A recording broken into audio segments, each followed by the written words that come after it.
Welcome, and thank you for joining us for Contemporary Art Taos 2020, the interview series. This series consists of short interviews between myself and the artists featured in this exhibition and will take place twice a month on Facebook Live. I'm the curator of exhibitions and collections here at the Harwood Museum of Art, Nicole Dial-Kay, and joining us today is Sasha Raphael von Dorpe. Welcome, Sasha. Thank you. How are you doing? I'm good. How are you? I'm doing well. So Sasha actually has two works in this exhibition, the photographic documentation that's behind us and an immersive audiovisual experience that's in the auditorium. So let's start here. Tell us what we're looking at.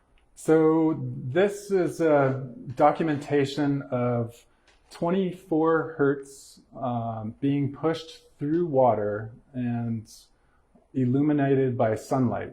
So essentially, in order to do this, I built a machine that allows the observer to see sound, and I was able to push 24 hertz, which is a very low vibration, through water. And sound is energy, and so it moves matter. And when it is pushed through water, it creates these kind of undulating ripples and patterns, and those ripples help to diffract the light, and sunlight is white light.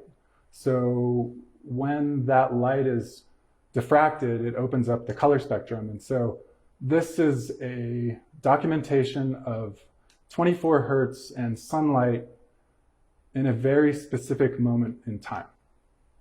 Great, thank you for that explanation. I don't think people commonly think about a physical, visual representation of sound in that way. So it's really a special experience to see it manifested in this documentation. So now tell us about the counterpart, which is taking place in the auditorium, which is Rain Room. So the Rain Room is an immersive installation that is a video of rainwater falling. And for this piece, I've slowed it way down and amplified the sound waves. And so the viewer is meant to sit on a bench, which is in fact a speaker. And those sound waves get pushed through the viewer's body as they're watching this piece. And so really it's a combination of the auditory and the visual sensations into one experience. I hope that everyone can come see this in person.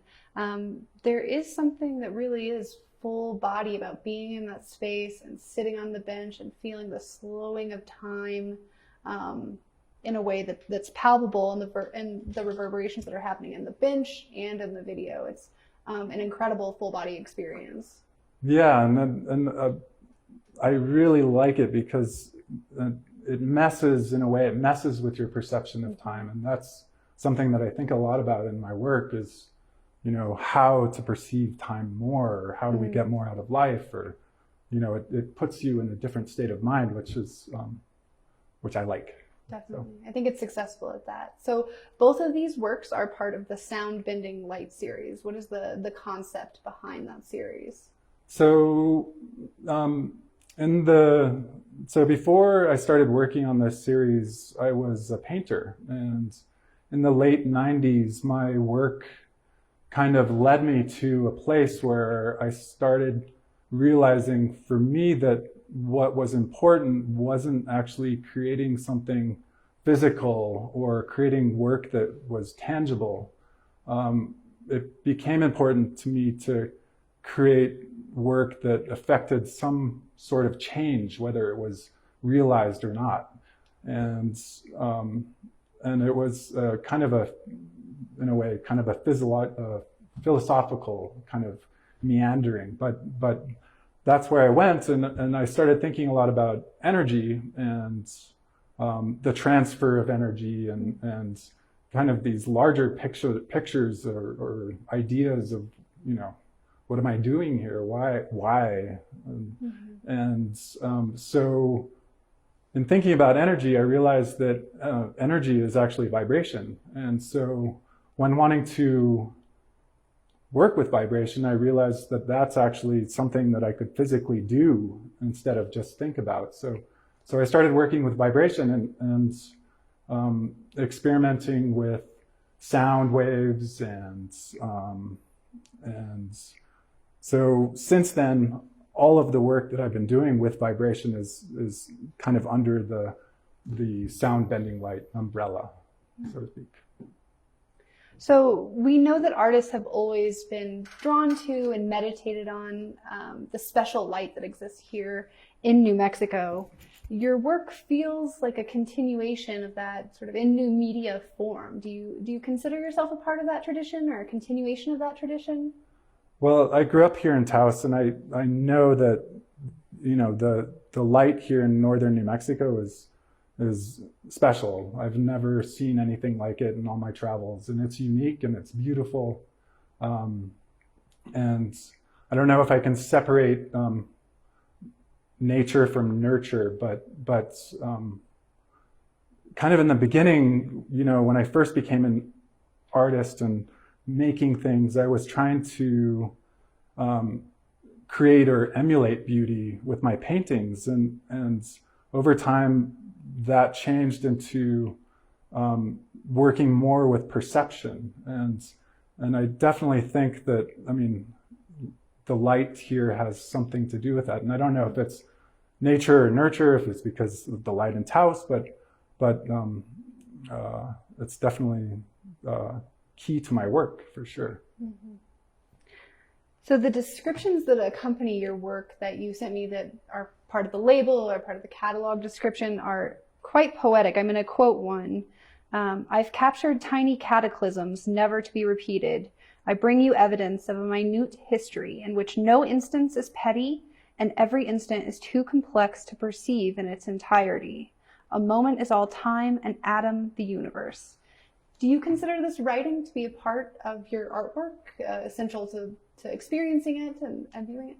No, not really. I think it's a clumsy attempt to describe something that's intangible. You know, it's really hard to write about something that is unknown, or in a way, I think statements and titles kind of are a disservice, especially if you look at them first before you actually experience a piece of work. It's like being led through an avenue with blinders when there's the rest of this world to see, you know? Mm-hmm. And really the work is the real thing. You know, I'm a visual artist, and I make the work because I can't describe the work in words. Mm. So that's why it's here. I do want to talk a little bit about the technical aspect of Rain Room. I think we get a lot of questions about how it's put together, and certainly the staff is very curious about the decision to use this digital recording of the video, but also these analog features. There's prismatic film that's over the projector in the back of the green room, which most viewers can't see. There's several machines, receivers, and speakers, and amplifiers. Is it important to you to use that combination of analog and digital in your work?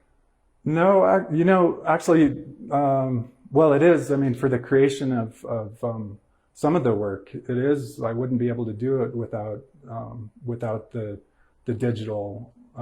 For example, the media player that we're using, mm-hmm. But really, what I like to focus on is actually the simplicity of things. Mm-hmm. You know, sunlight, sound waves, and water. You know, the whole reason I started taking photographs and video is because I really wanted to see what was happening. Your conscious mind often can't grasp inside of these little snippets of time, and so that's why I take the picture, or that's why I create the video, is to be able to discover something inside of that. But that said, I'm so happy that we have the technology that we do, because it kind of creates unlimited possibilities. Definitely. And I forgot to mention, this also has an analog and digital component. You have the machine, which is creating this physical reaction, and then the photograph. Right. So I think that I love that you use both technologies in your work. So there really is an artist hand that's visible that I think completely alters the outcome of what you create. Well, that's actually something that I think a lot about, and that is that in my mind, the act of observation is an act of creation. Absolutely. You know, you make it real by. So this exhibition was limited to artists from Taos or with deep roots in Taos. You've mentioned some of your relationship with the area, but do you mind giving us sort of an overview of your relationship with this place? Sure. So I was born here in 1972 at Holy Cross Hospital, and my father came here in the late 60s because he wanted to create his own reality. I'm a first and second generation American. My mother's Swedish, and my father's parents emigrated from Germany in the early 1900s. And so for sure, there is familial culture, but I identify mostly with the norteño culture. And there are many similarities in that people here that have lived here for generations are free thinkers and kind of self-realizing people. And my parents are the same. That's great. All right, final question. What is a project that you're working on right now that excites you? Well, I'm really excited with combining the auditory, the visual, and the tactile experiences or senses into one experience. And I have a couple of pieces that I'm working on that I'm excited to share in the near future. Oh, keep it secret. Yes. Good. Thank you so much, Sasha, for joining us. And thank you all for joining us on Facebook Live. Stay tuned for our next interview, which will take place on December 2nd with Nikisha Breeze. Have a good night.